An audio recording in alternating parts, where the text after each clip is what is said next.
Hello guys, welcome to my channel. ഇന്ന് നമ്മൾ പോകുന്നത് ബഹ്റൈൻ ബ്രിഡ്ജ് കാണാനാണ്. അപ്പോൾ ഞാനിവിടെ വന്ന 1.5 കൊല്ലമായി, ബട്ട് ഞാൻ ഇതുവരെ ബഹ്റൈൻ ബ്രിഡ്ജിലേക്ക് പോയിട്ടില്ല. ഫസ്റ്റ് ടൈമാണ് ഞാൻ പോകുന്ന വഴിക്ക് കാണാം എന്തൊക്കെയാണ് ബാക്കി വിശേഷങ്ങളെല്ലാം കാണാം. പുറത്ത് നല്ല വെയിൽ ഇറങ്ങിയപ്പോൾ തന്നെ പിന്നെ വണ്ടിയിൽ കയറിയിരുന്നു. പിന്നെ വണ്ടി അങ്ങനെ എടുത്ത് പോയി ഞങ്ങൾ. പിന്നെ അവിടെ വിസിറ്റിങ്ങിന് ഒരു വണ്ടിക്ക് 35 റിയാലാണ് ടിക്കറ്റ് ചാർജ്. ടോൾ പൈസ കൊടുക്കണം. 35 റിയാലാണ് വിസിറ്റിങ്ങിന് വരുന്നത്. ഞങ്ങൾ പിന്നെ നേരെ വിട്ടു, വേറെ എവിടെയും നിർത്തിയില്ല. ആദ്യം അത് കാണണം എന്നുള്ളൊരു മൈൻഡായിരുന്നു ഫുള്ളും. ഞങ്ങൾ 3 പേരും കൂടിയാണ് പോയത്.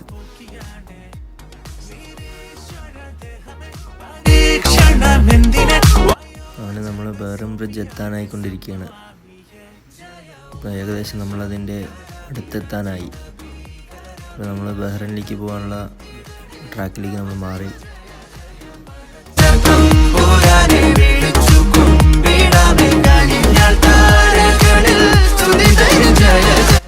അങ്ങനെ നമ്മൾ ഇവരുടെ ടോളിൻ്റെ അടുത്താനായി.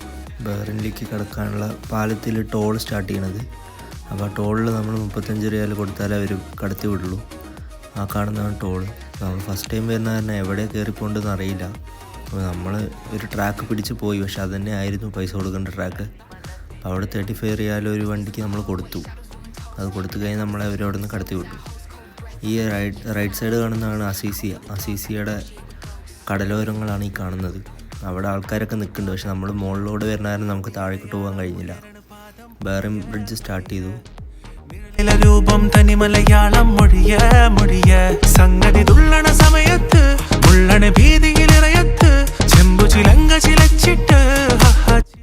ഗൈസ്, ഇതിലെ യാത്ര ചെയ്യുന്ന സമയത്ത് 2 സൈഡും കടലാണ്. നമ്മളതിൻ്റെ സെൻറ്ററിലൂടെ പാലത്തൂടെ നമ്മൾ പോകുന്നത്. അപ്പോൾ 2 സൈഡും കടലായത് കാരണം കാണാൻ നല്ല ഭംഗിയാണ്. ബട്ട് നമുക്കിവിടെ വണ്ടി സ്റ്റോപ്പ് ചെയ്ത് കാണാനോ ഫോട്ടോ എടുക്കാനുള്ള പെർമിഷൻ ഇല്ല. അവിടെയൊക്കെ എഴുതി വെച്ചിട്ടുണ്ട് വണ്ടി പാർക്ക് ചെയ്ത് കഴിഞ്ഞാൽ വണ്ടി ക്രെയിൻ വന്ന് തൂക്കിയിട്ട് പോകുന്നു. അതുകൊണ്ട് ഇവിടെ പാർക്കിംഗ് ഒന്നും സൗകര്യമില്ല. നമുക്ക് ഈ പോകുന്ന വഴിക്ക് കാണാൻ കഴിയുന്ന ഇത് മാത്രമേ ഉള്ളൂ. ഞങ്ങൾക്ക് അതൊരു വിഷമമായി. ഞങ്ങൾക്ക് വണ്ടി നിർത്തിയിട്ട് ഒരു ഫോട്ടോ എടുക്കാൻ പോലും കഴിഞ്ഞില്ല. ആ നേരെ കാണുന്ന അവിടെ നിന്ന് യൂട്ടേൺ അടിച്ച് തിരിച്ചു വരണം. ഇതാണ് ബഹ്റൈൻ പാലം. വിസിറ്റ് ചെയ്യാൻ വരുമ്പോൾ നമുക്ക് പറ്റും. അവിടെ ഒരു പാർക്കിംഗ് ഉണ്ട്, പക്ഷേ നമുക്ക് ഈ കടലിൻ്റെ ഭംഗി കാണാൻ വേണ്ടിയിട്ട് ഈ പാലത്തിൽ നിന്ന് നിർത്താൻ കഴിയില്ല വണ്ടി. നമ്മൾ റണ്ണിങ്ങിൽ കാണാനുള്ളത് മാത്രമേ ഉള്ളൂ, പെർമിഷൻ ഇവിടെ ഉള്ളൂ. എല്ലാവിടെയും ബോർഡ് എഴുതി വെച്ചിരിക്കുകയാണ് നിർത്താൻ പാടില്ല എന്ന്. അപ്പോൾ ഞങ്ങളിപ്പോൾ നിർത്തിയില്ല, ഞങ്ങളിങ്ങനെ പോയി ഇവിടെ നിന്ന് നമ്മൾ യൂട്ടേൺ അടിക്കുകയും ചെയ്യുക. ഇവിടെ നിന്ന് യൂട്ടേൺ അടിച്ച് തിരിച്ച് നമ്മൾ അൽക്കോബാറിൽ ദമാമിലേക്ക് പോകാൻ തിരിച്ച് പോകണം. ബഹ്റൈനിലേക്ക് പോകണമെങ്കിൽ പാസ്പോർട്ടും കാര്യങ്ങളുണ്ടെങ്കിൽ മാത്രമേ അങ്ങോട്ടേക്ക് കടത്തി വിടുള്ളൂ. നമ്മളിവിടെ നിന്ന് യൂട്ടേൺ അടിച്ചു. ഈ 2 സൈഡ് പാർക്കിംഗ് ആണ്. ഇവിടെ പാർക്ക് ചെയ്യുക വണ്ടി, അത്രേ ഉള്ളൂ സൗകര്യത്തോടെ. പിന്നെ വേറെ വഴിയില്ലാണ്ടായപ്പോൾ ഞങ്ങൾ യൂട്ടേൺ അടിച്ചു. വേറെ വഴിയില്ല, അപ്പോൾ തിരിച്ചു വന്നു. നമുക്കിനി ദമാം ലക്ഷ്യമിട്ടാണ് പോകുന്നത്. അപ്പോൾ നമ്മൾ ഇപ്പോൾ 5:30 ടിക്കറ്റ് ബുക്ക് ചെയ്തിട്ടുണ്ട് സിനിമയ്ക്ക്, യൂത്ത് എന്ന തമിഴ് മൂവിക്ക്. അപ്പോൾ നമ്മൾ ലുലു മാൾ ദമാമിലാണ് ബുക്ക് ചെയ്തിരിക്കുന്നത്. ഇനി അപ്പോൾ നേരെ നമ്മൾ സിനിമയും കഴിഞ്ഞിട്ട് റൂമിലോട്ട് പോകുന്നുള്ളൂ. അപ്പോൾ നേരെ നമ്മൾ ലുലു മാളിലേക്കാണ് പോയിക്കൊണ്ടിരിക്കുന്നത്.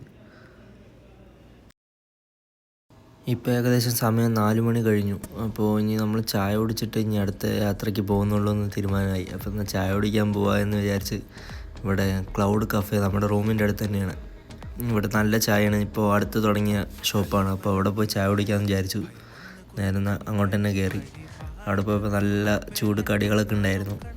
പിന്നെ നമ്മൾ നേരെ ദമാം ലുലുവിലേക്ക് പോയി. അവിടെ പോയി പ്ലേ സിനിമാസിലാണ് നമ്മൾ ടിക്കറ്റ് ബുക്ക് ചെയ്തിരിക്കുന്നത്. അപ്പോൾ നേരെ അവിടെ ഏകദേശം നമ്മൾ ടൈമിലായി. അവിടെ എത്തുമ്പോൾ തന്നെ യൂത്ത് ഈ മൂവിക്കാണ് നമ്മൾ ടിക്കറ്റ് ബുക്ക് ചെയ്തിരിക്കുന്നത്. അപ്പോൾ പുതിയ തിയേറ്ററാണ്, നല്ല തിയേറ്ററായിട്ടാണ് എനിക്ക് ഫീൽ ചെയ്തത്. 25 റിയാലേ ഉള്ളൂ ഒരു ടിക്കറ്റിന്. ഇവിടെ ദമാമിൽ സൗദി അറേബ്യയിലുള്ളവർക്കൊക്കെ ഈ സിനിമ തിയേറ്ററിനെ കുറിച്ച് അറിയായിരിക്കും. നമ്മൾ മൂവി കണ്ട് നേരെ റൂമിലായിട്ട് വന്നു. അപ്പോൾ അടുത്ത വീഡിയോ ആയിട്ട് വീണ്ടും കാണാം. Bye bye.